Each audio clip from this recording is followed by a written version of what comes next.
Belajar apa hari ini? Jeng jeng jeng. Pengantar estimasi sumber daya. Balik lagi sama aku Fahmi Susilo dengan NIM 122370097 dari kelas pengantar estimasi sumber daya kelas RB. Oke, balik lagi sama aku nih. Di video kali ini aku akan menjelaskan materi di minggu kelima dari mata kuliah pengantar estimasi sumber daya, yang dimana ini masih lanjutan dari video sebelumnya, yaitu aku akan membahas dua metode lagi nih. Yang pertama ada metode kontur dan kedua ada metode isoline, yang dimana kedua metode ini digunakan untuk menghitung kadar rata-rata dan volume endapan dari tambak. Oke, yang pertama aku akan menjelaskan dari metode kontur. Nanti aku tampilkan di sini. Oke, metode kontur itu sendiri adalah metode yang digunakan untuk menentukan kadar dan volume berdasarkan luas bidang dengan interval kadar tertentu. Nah, dari pengertiannya ini ada beberapa poin nih yang akan dijelaskan dari metode kontur ini.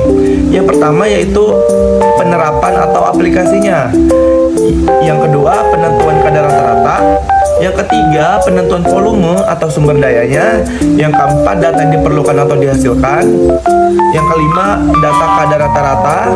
Yang keenam, luasan dan volume bidang pada interval kadar tertentu.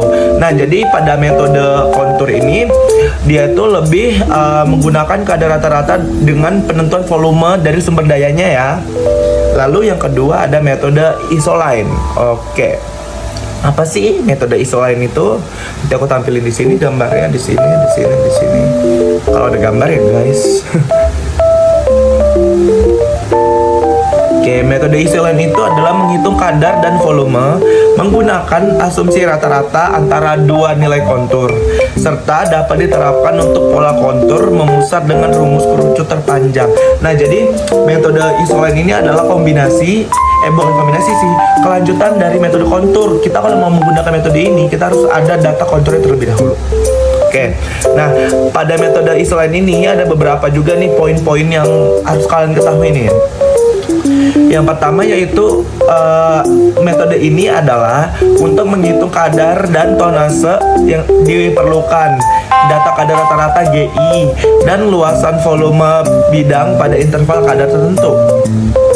Yang kedua, kadar rata-rata pada suatu bidang atau panel yang dengan simbolnya itu GP. Yang ketiga, L1 adalah luasan areal dengan kadar yang lebih besar daripada K1 tetapi lebih kecil daripada kadar K2. Nah, dalam metode ini digunakan asumsi bahwa kadar pada luasan L1 merupakan kadar rata-rata dari nilai kontur K1 dan K2. Asumsi yang sama dengan luasan dan nilai kontur yang lain. Pada metode isoline ini digunakan untuk diaplikasikan untuk pola kontur yang memusat dan untuk volume dihitung dengan menggunakan rumus kerucut terpancung. Oke, mungkin itu dari aku. Terima kasih.